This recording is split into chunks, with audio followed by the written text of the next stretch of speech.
Assalamualaikum warahmatullahi wabarakatuh. Saya Dinda Yaristin Putri dari kelas Manajemen A Universitas Kuningan akan membahas materi mengenai manajemen kas. Untuk mencapai suatu tujuan yang telah ditentukan oleh suatu perusahaan harus dapat memanfaatkan sumber yang ada di sekitarnya. Sumber yang dimaksud adalah bagaimana cara perusahaan dapat mengelola kas perusahaan dengan efisien.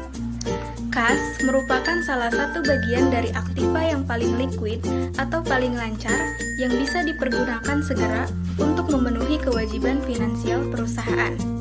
Di samping itu, apabila uang kas terlalu kecil, akan menghambat operasi perusahaan karena tidak mampu membeli bahan baku atau membayar gaji pegawai. Dan apabila uang kas terlalu besar daripada pengeluaran kas yang dibutuhkan, juga akan kurang baik. Artinya, kemungkinan ada uang menganggur alias tidak memberikan penghasilan kepada perusahaan. Manajemen kas ialah suatu proses pengumpulan, pengelolaan, dan pengaturan kas perusahaan agar tersedia kas yang memadai, tidak terlalu banyak, tetapi tidak terlalu sedikit yang bisa mengganggu likuiditas perusahaan, dan perolehan bunga maksimal dari uang tunai yang tidak terpakai. Selain itu, manajemen kas juga meliputi sebuah proses pemanfaatan kas untuk investasi dalam jangka pendek ataupun jangka panjang. Tanpa ada manajemen kas yang baik, tentu sebuah perusahaan akan mengalami kebangkrutan. Manajemen kas akan berhasil jika bisa, pertama, menghindari lilitan hutang, yang kedua, meningkatkan tingkat pengumpulan kas, yang ketiga, memilih investasi jangka pendek yang sesuai, dan yang keempat, menambah jumlah kas pada perusahaan untuk meningkatkan posisi kas dan profit perusahaan. Tujuan manajemen kas pada dasarnya bertujuan untuk mempertimbangkan risiko dana imbal hasil agar terjadi keseimbangan antara memiliki terlalu banyak atau sedikit kas. Namun, tujuan manajemen kas utamanya terdiri dari dua elemen, yaitu yang pertama, likuiditas, merupakan kemampuan perusahaan untuk melunasi kewajibannya, seperti utang usaha, dividen, dan juga pajak pada waktu tertentu. Dan yang kedua, ada earnings, ditujukan untuk memprediksi kas yang dikeluarkan menghasilkan keuntungan yang lebih besar. Oleh karena itu, tujuan manajemen kas di sini memastikan pembayaran kas dicatatkan dengan benar. Dalam praktiknya, selama perusahaan beroperasi, terdapat dua macam aliran kas. Yang pertama, aliran kas masuk, cash inflow, merupakan uang kas yang masuk ke perusahaan. Misalnya, perolehan pendapatan baik berupa hasil penjualan atau laba perusahaan. Uang kas masuk dapat pula diperoleh dari bunga hasil investasi atau pendapatan di luar usaha, serta dapat diperoleh dari pinjaman pihak lain ataupun dana hibah. Yang kedua, aliran kas keluar, cash outflow, merupakan uang yang dikeluarkan perusahaan untuk membiayai operasi perusahaan seperti untuk membeli bahan baku, membayar gaji, upah, pajak, atau biaya operasional lainnya. Uang keluar dapat berupa sejumlah uang yang digunakan untuk melakukan investasi, baik yang berkaitan dengan bidang usaha maupun tidak.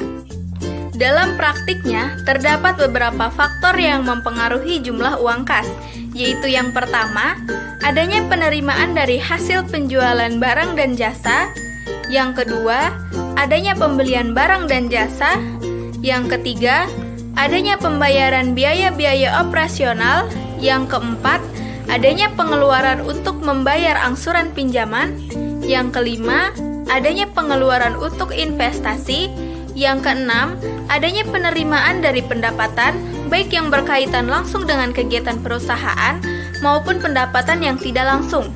Dan yang ketujuh, adanya penerimaan dari pinjaman.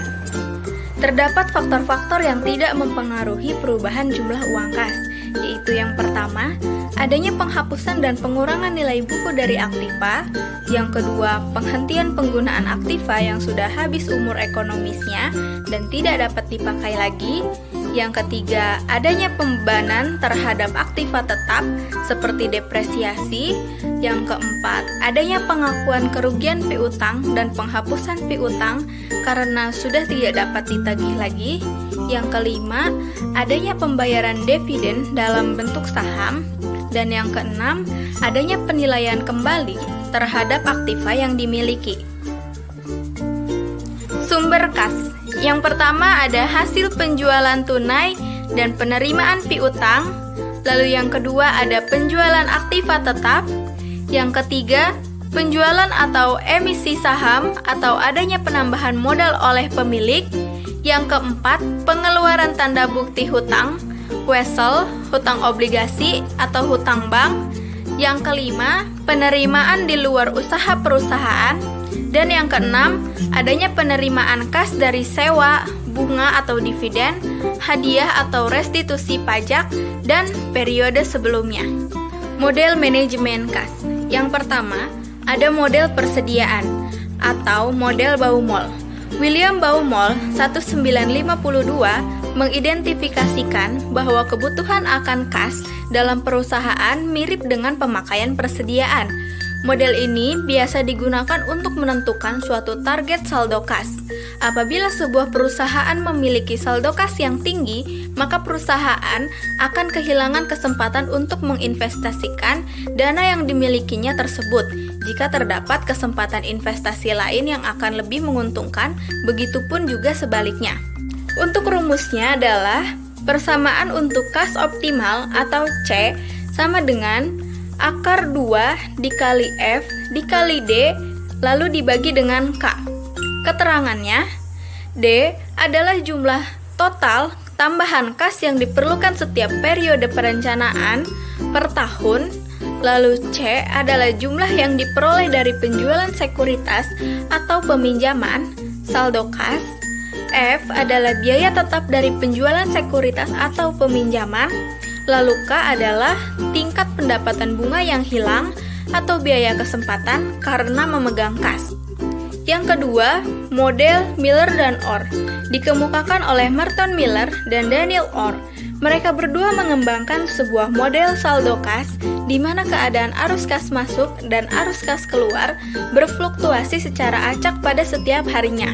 Dalam model manajemen kas ini, baik pemasukan maupun pengeluaran kas turut disertakan. PT Alstom memprediksi permintaan kas tahun 2010 sebesar 200 juta.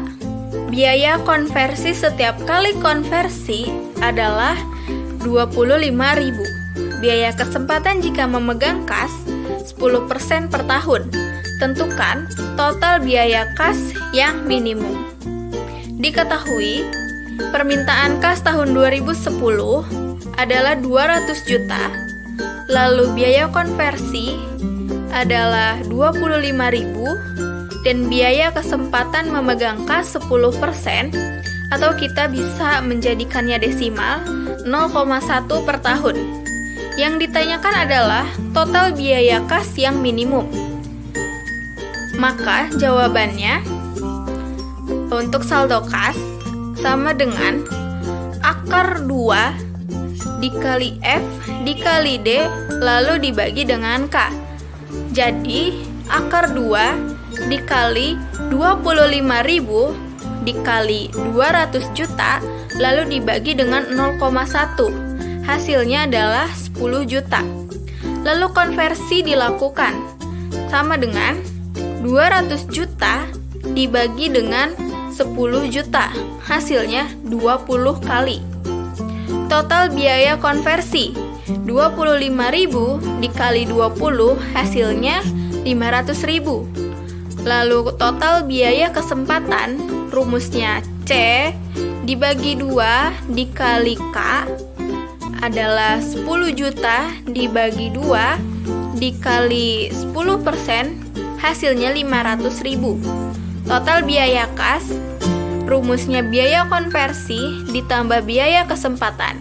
Maka 500.000 ditambah 500.000 hasilnya 1 juta. Maka total biaya kas yang minimum adalah 1 juta. Sekian pembahasan materi mengenai manajemen kas, kurang lebihnya mohon maaf. Billahi taufiq wal hidayah. Wassalamualaikum warahmatullahi wabarakatuh.